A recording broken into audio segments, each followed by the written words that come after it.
Good morning, children. I believe today I am addressing Standard 8 and this is the introductory class of English literature.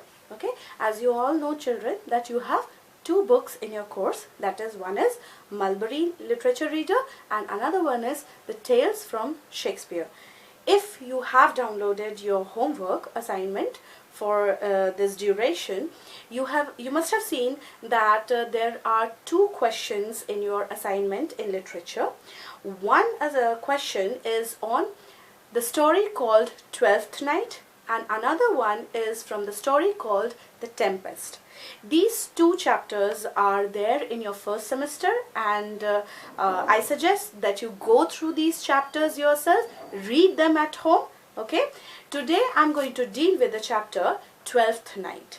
Now, Twelfth Night is a comedy. That means that there is no sorrow in the story, okay, and at the end everything settles down and everybody goes home happily. Okay, now the major characters of this story are Viola, V-I-O-L-A, Viola, and Sebastian, S-E-B-A-S-T-I-A-N, Sebastian. These two people, Viola and Sebastian, they are brother and sister. Okay, they are siblings, and they are the funny thing about this is that they are twins. They look so alike that nobody can distinguish between them if not they had been of different genders. Okay, now this is very important for this story because this is what raises confusions in the story, leading to the funny part, which is very funny and humorous if you read it. Okay, so what happens is these two people, Viola and Sebastian, they were going on a voyage, a trip in the sea, on a ship. Okay, and what happened in the middle of this journey, while they were in the sea, they had to face shipwreck. That means the ship was completely damaged. It broke into two and they both were separated. Now the captain of the ship, he with the help of some of his crew members could rescue Viola, the sister. Okay, and he saw that the brother Sebastian was in another corner of the ship. Okay, so he could not reach Sebastian. However, he saw that Sebastian was a very clever boy. So he had a young man, rather not a boy, young man, and he had tied himself to the mast of the ship. Why the mast of the ship? Because the mast of the ship was made of wood. Okay, so he will be floating. Okay, so naturally he will be saved. So he could save Viola, and they gradually they reached the seashore. Now Viola, who was a twin sister of Sebastian, she was very sad at this event. Not because she was not concerned with herself that she had survived this dangerous sea storm, but she was more concerned for her brother. She was concerned that where is my brother? I could not see him, and she had this doubt in her mind that whether he had survived or not. Okay, so what happened is when she talked to the had a conversation with the captain reported to her that he had seen Sebastian, who had tied himself to the mast, and he was drifting to the other corner of the sea. So definitely he gave some hope to Viola that you do not worry, your brother must be alive and some or the other day you will be reunited with him.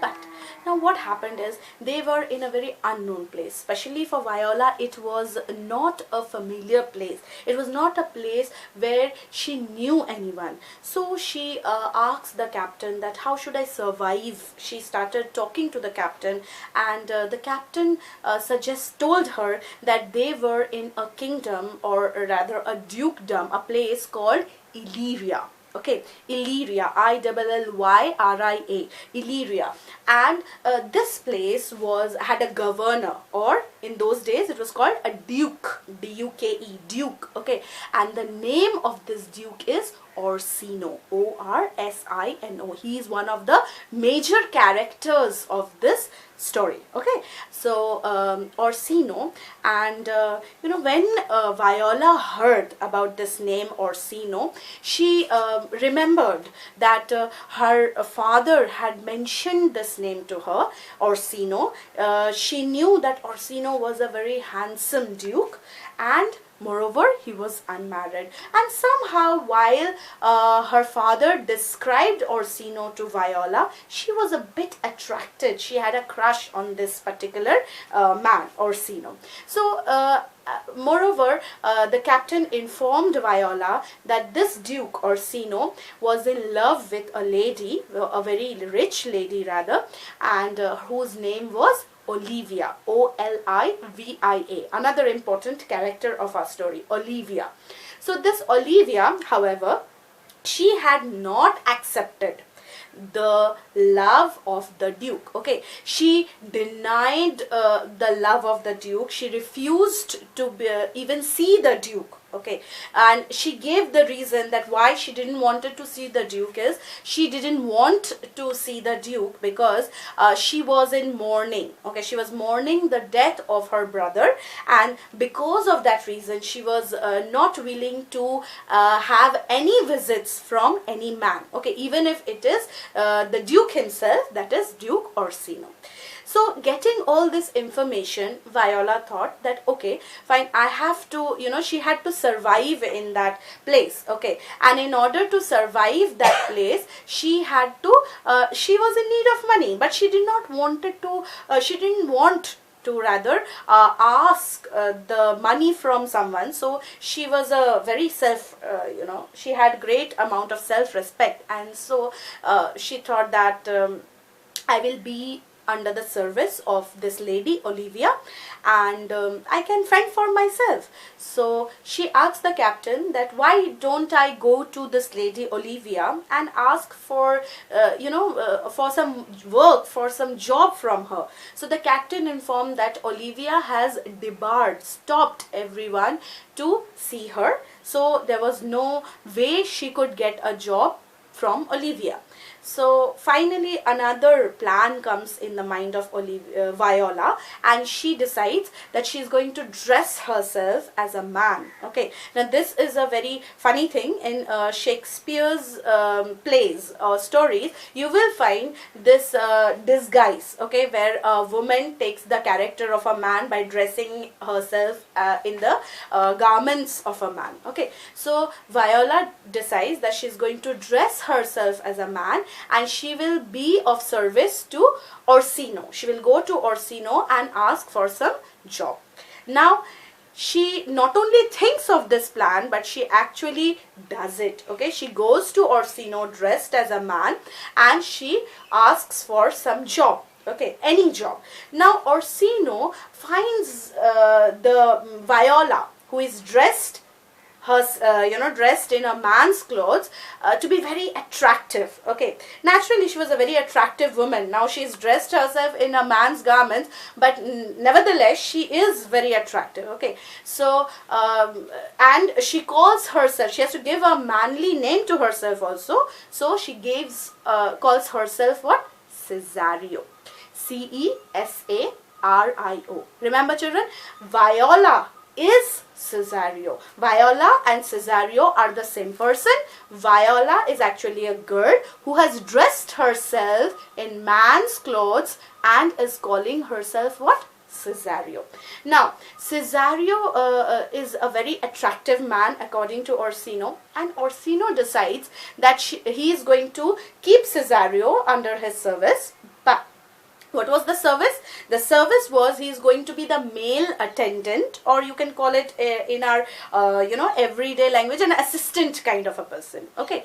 So a male attendant, okay, and he gives the job of to Cesario that he will go to Olivia, his lady love. He will go to Olivia and propose his love, that is Orsino's love, to Olivia, and try to convince her in order to marry him, okay. So that Orsino could marry Olivia. Now, Viola had no other choice, so she takes up the job and she decides that she's going to go to Olivia's house and try to convince her to marry Orsino. At the same time, she is also, when she meets Orsino, she's very attracted towards Orsino, and in her heart she kind of longs to marry Orsino. Okay, she wants to marry Orsino. Nevertheless, she does her job with great diligence and sincerity. So she goes to Olivia's house and she tells the messengers, the servants of Olivia, that she has come, or rather, in a male's dress, Cesario has come, and Cesario is the messenger of Orsino, and he has come with the Orsino's message to Olivia. So the messengers and servants of Olivia did not allow Cesario to enter, as per the instructions of Olivia, that no one should enter and try to meet her. But Cesario or Viola, she's very adamant, now, and I'm not going to take no for an answer. I am going to visit Olivia. Doesn't matter what the outcomes are. Until and unless they allow him to meet Olivia, he's not going to leave that place. Finally, all this ruckus, all this chaos in front of Olivia's house reaches the ears of Olivia. Olivia gets the news that there is a young man who claims himself to be the messenger of Orsino, and he is very adamant, okay, very stubborn. He doesn't want to take no for an answer. He wants to meet Olivia, doesn't matter how. Okay, so finally Olivia, she becomes curious. She's eager to know who is this young man who is so adamant, he's not going away. So she tells her servants that she covers her face with a veil, okay, and she calls the man, that you tell the man to come and meet me. Now, when Viola comes inside, okay, dressed as Cesario, with very beautiful language. She was a lady, okay, she was very educated. So with very beautiful language, she proposes the love of Orsino. Now, hearing the proposals of Orsino, Olivia gets very impressed. She's not attracted to Orsino, but gradually she becomes attracted towards, the funny part here begins, that is, she gets attracted towards Cesario. Now you can think, a girl, okay, she's actually a girl, Viola, who is dressed as a man. Olivia, this lady, she is getting attracted towards Cesario, okay, and finally, Cesario, while proposing all the love Orsino has towards Olivia, she asks Olivia that remove your veil, I want to see your face. Okay, now Olivia first questions that, has your master, that is Orsino, has told you to see my face? Okay, so Cesario says, no, I want to see how you look, that my master loves you so much. So Olivia, looking at the bravery, she's impressed by the bravery of Cesario, and she shows her face to Cesario. And like I told you, that Olivia was very attracted towards Cesario at this point. So she shows her face to Cesario. Finally, Cesario goes away. Olivia again says that she's not going to accept the proposal of Orsino, and Cesario goes away. Now what happens is, when Cesario goes away, gives the message to Orsino, the second time Orsino again sends Cesario to Olivia. This second time, Cesario has no trouble meeting with Olivia. Olivia has already given the instructions to her servants that if Cesario comes to meet her, they must allow him to get inside. Okay, so he has no trouble going inside. Now Olivia, in the second instance, tells her love, or proposes her love to Cesario, that I don't know about your master, I'm not attracted and I don't love Orsino, but I love you, that is Cesario, and I would like to marry Cesario, that is Viola, disguised as a man. Now Viola is very offended at this situation. She feels that she's in a trap. How will she get out of it? Okay, and she cannot even reveal that she's a girl. So she decides that she's not going to come back again to Olivia's house, and she goes away. Now while she was under Orsino's service, he keeps on proposing to Orsino that master, I love you a lot, okay, and Orsino finds it very odd that, his attendant is continuously telling him that he loves him a lot, but he, shoos away this idea, thinking that, oh, he's an attendant, so he loves me a lot, as a, the relationship between master and his attendant. But at the same time, he is curiously, strangely attracted towards Cesario. Nevertheless, the story moves on.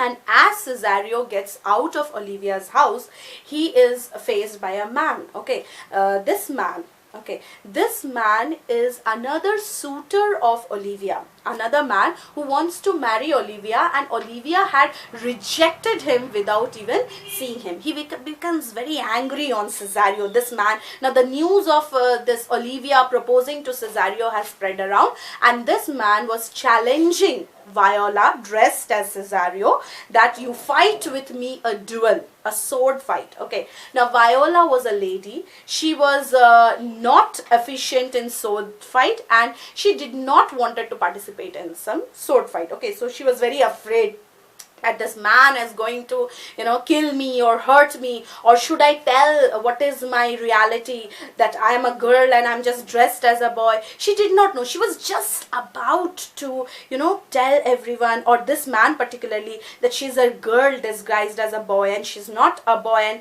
he need not, fight her at all. She's not going to marry Olivia for sure. So at that very moment, another man in the marketplace finds Viola dressed as Cesario, and he says, oh, he comes to rescue Viola or Cesario. He says that this man, Cesario, is my very good friend, okay, and I'm going to fight anyone who wants to fight my friend, okay. The name of this man is Antonio, okay. Antonio decides that he is going to fight the other suitor of Olivia, and he does fight. He's a very brave fighter, and he fights, gives a good fight to this man. But while they were fighting, the policeman, okay, of Orsino was the governor, okay, so, or the duke, the policemen of Orsino, they come and they capture Antonio, because Antonio was wanted in this place called Illyria, because in the sea, while they were fighting with another ship, he had unknowingly hurt Orsino's nephew, and that for that reason in Illyria he was a wanted man. So when these officers of justice, they come to arrest Antonio, so Antonio asks from Cesario that please hand over my purse that I have given you. Now it's very odd, no? We all this story, we never see Cesario meeting Antonio, but yet he comes and says, give me my purse, Sebastian. So this is the first time that we see that Cesario is confused with Sebastian, okay, and this man Antonio is thinking Cesario as Sebastian. He must have given his purse to Sebastian. So a Viola dressed as a man, Cesario, she looks at this man Antonio and says, I don't have your purse. And this officers of the justice or the policemen, they drag him out, okay, and Antonio keeps on shouting that this is the man, I had saved him, okay, from the sea storm, and I thought he was a very good friend of mine, and now I have given my purse to for safekeeping, and now he's denying that I don't have your purse. So what kind of a person he is, okay, how undignified is this? At the same time, Viola understands. She takes some time to understand the whole situation, but she understands that this man, Antonio, he must have confused me, that is Viola, with my brother Sebastian, because now she's dressed as a man, so she must look alike to Sebastian. So, you know, in a very bewildered situation, mood of, she goes to Orsino, okay, and she decides that she will tell Orsino whatever has happened in Olivia's house. Meantime, what happens? Sebastian comes at that same spot, okay, and the man, if you remember that there was a man who wanted to fight Viola, he looks at Sebastian and he thinks that Cesario has come back again. So he comes and punches Sebastian on his face, okay. Sebastian was a manly person, okay, a very brave manly person, so he punches him back, and at the same time a fight begins. Olivia gets the news that Cesario was fighting outside with some man, so she comes outside very quickly and she takes Sebastian instead of Cesario to her house, saying that please come, do not fight like this, and things like that. She takes him inside and she starts treating him very nicely. Sebastian understands that he is not the man Olivia is referring to, and there is some confusion about it. Nevertheless, the funny thing is, he does not say no to Olivia. When Olivia showers her love and care towards Sebastian, Sebastian very, gently and very in a welcoming manner, he takes in all the love, the care of Olivia. And when Olivia, even proposes again that let us, get married once and for all, let us call a priest right now and get married, Sebastian does not refuse. He rather sees everything, finds that Olivia is a very beautiful lady, moreover she's rich, so he is very, welcomingly, he accepts the proposal and they get married that very moment. Okay, after getting married, Sebastian says to Olivia that I have to meet my friend Antonio, so I'm going to find Antonio in the marketplace, he's somewhere there, and then I'm going to come back to you. Meantime, Olivia also decides that she needs to go and visit Orsino, okay, because Cesario must have, her husband Cesario, as she thinks, must have gone to Orsino's court, and I must bring my husband back to me. Okay, so Sebastian goes in search of Antonio to Orsino's court. Finally, he reaches Orsino's court.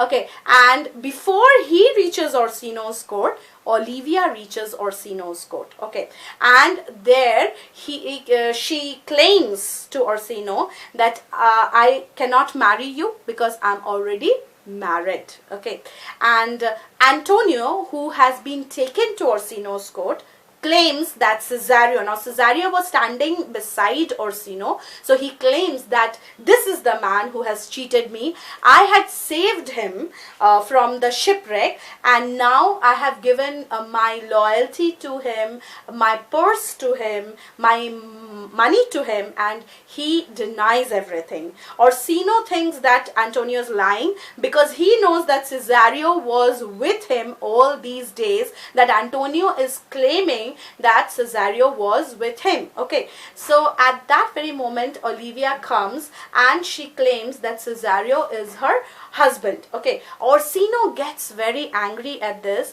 and he decides that he will go away from there. But as soon as he decides to leave the court, he sees another Cesario, which is a very strange thing for him. Where does the second Cesario come?